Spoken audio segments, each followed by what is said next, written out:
Hello, I'm Chris. And I'm Cherie. This is a new series that we're going to be answering some of the frequently asked questions you guys keep asking us. The ones that we get over and over and over again in comments, so hopefully we can answer them all in one place. So our topic today is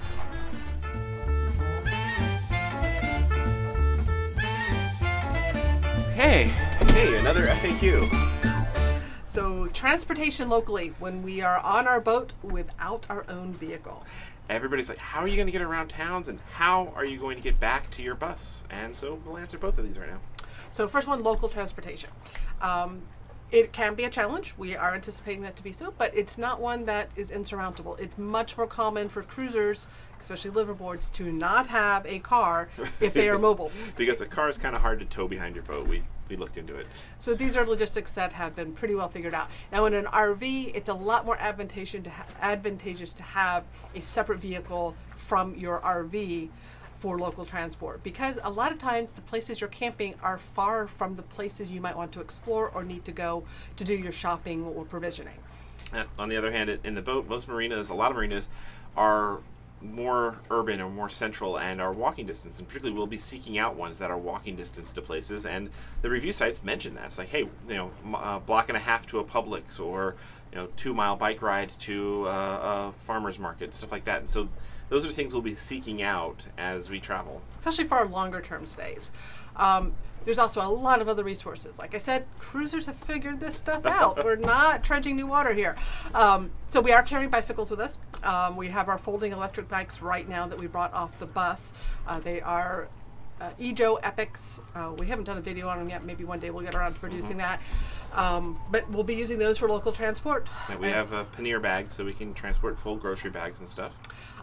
Lyft and Uber are fantastic resources in a lot of places. You just go on your phone, you tap. Or you don't even have to go on your phone, you just tap your wrist, and 5 minutes later a car will pull up and pick you up. And take you to where you want to go, and it's pretty affordable. So we're using that right now here in Fort Myers. We did a couple nights on the town going to local theater, and just did a Lyft there on back. In this particular marina, we are literally a block and a half from the grocery store and from about 20 places for dining. So that's why we picked this marina. And a lot of marinas that we hear, especially as you get out of Florida, actually have loaner cars on site.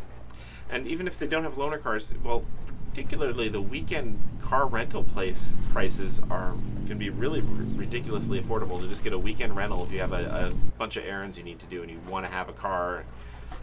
That's a great trick.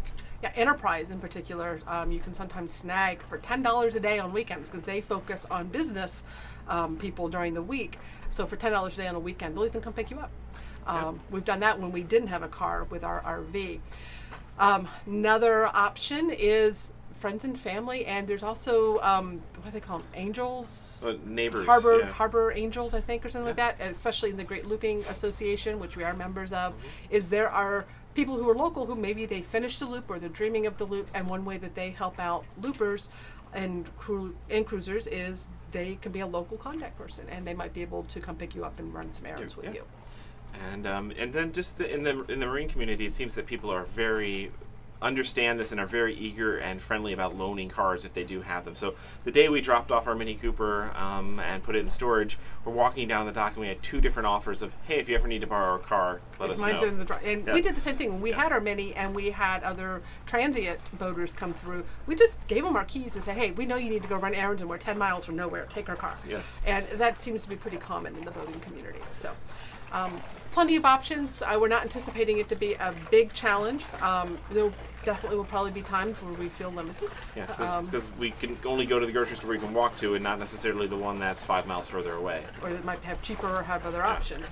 But it's something that we are looking forward to the new challenges of. Now, how are we going to get back and forth between the boat and the bus? So that's actually a pretty simple thing, is because we're going to have a decent amount of stuff to move with us, because if we're moving houses and moving the cat, so just getting a one-way car rental or minivan rental, depending on how far we're going, and just doing that for the trip was super, super easy to do. Eventually, we would like to get the bus out in the desert Southwest, so that we'll be spending our winters out there, because we love the desert Southwest for RVing in the winter. So it'll be more of a distance, because at that point we'll probably have the boat like up in New York, and have quite a distance to travel. So maybe so- we'll find some one-way RV rentals or something like that. Yeah, too. that could be kind of fun. But yeah, or it'll just be a big cannonball across the country road trip with the cat. And either way, we She can can do drive, that. right? She's been learning. Awesome. Yes. So that's how we'll be doing that.